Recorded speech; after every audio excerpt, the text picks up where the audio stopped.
Dola ya Ashuru miongoni mwa zile dola zilizokuwa kubwa nyakati zile, na Ashuru ndio waliovamia Israeli, ule ufalme wa kaskazini, na kuuteka, na lilikuwa ni taifa lililofahamika kwa ukatili kweli kweli na kutawala mataifa mengine. Kwa hiyo kipindi hiki, wakati Nahumu anainuliwa kama nabii, Waashuru walikuwa wamejikusanyia utajiri mkubwa kweli kweli na mali nyingi zilizotokana na ukatili wao wa kuteka, kuvamia na kuteka na kupora kutoka Israeli, lakini pia na mataifa mengine. Ilifika mahali sasa wakajidai, wakajiona wao ni matajiri, na ni kweli walikuwa matajiri wenye mali nyingi, na wakajifananisha na simba asiyeshindwa. Ya simba ni mnyama anaye miliki na kutawala nyikani. Kama ukimkuta mnyama simba, na maana wanyama wengine wote wanafiata mkia.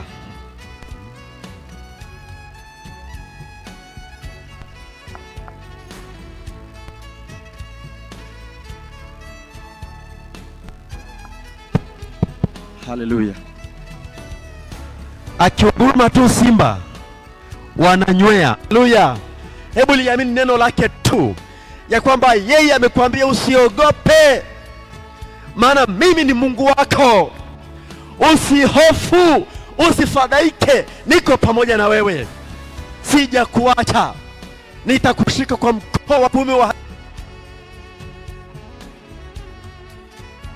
Hata kwenye jaribu analijua, na anaweza akaja katika lile jaribu na lile jaribu likanywea.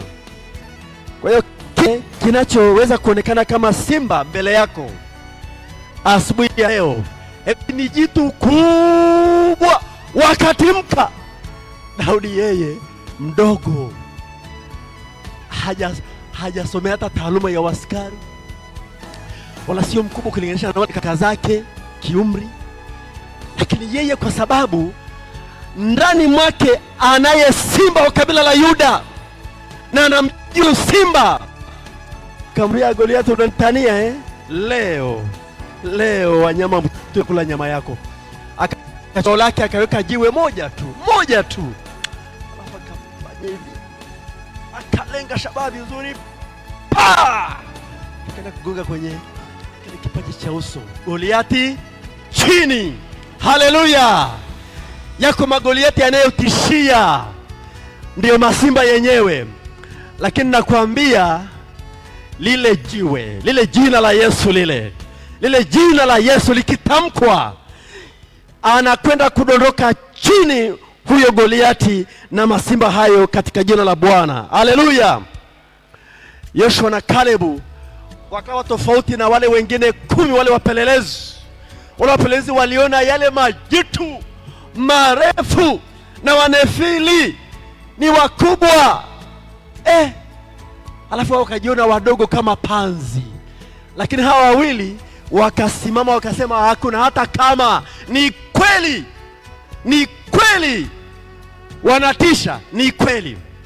Matatizo yanaweza katisha, magonjwa yanatisha, hofu zinatisha, lakini geuza Mungu wetu anayetupenda, huyu Mungu wetu anayejishughulisha sana kwa mambo yetu, aliyesema ya kwamba tumtwike yeye fadhaa zetu zote, kwa maana yeye hujishughulisha sana kwa mambo yetu. Nataka nikwambie mpendwa, na wewe ambao unanifuatilia kwenye mitandao ya kijamii, kama ni mali unazo sawa, kama ni fedha sawa, na wala kuwa na mali si dhambi, inategemea tu umezipataje. Lakini usije ukaweka moyo wako ukategemea utajiri na fedha na mali na vyeo. Hivyo ni zawadi tu ambayo Bwana ameachilia kwako, tena kwa kusudi lake. Lakini mtegemee Mungu aliye hai, aliyekupa wewe kuishi, akakupa uhai, akakupa kwa mfano na sura yake. Jina la Bwana libarikiwe sana. Na hata fedha kama unazo zinapitia tu kwako, zinaenda mahali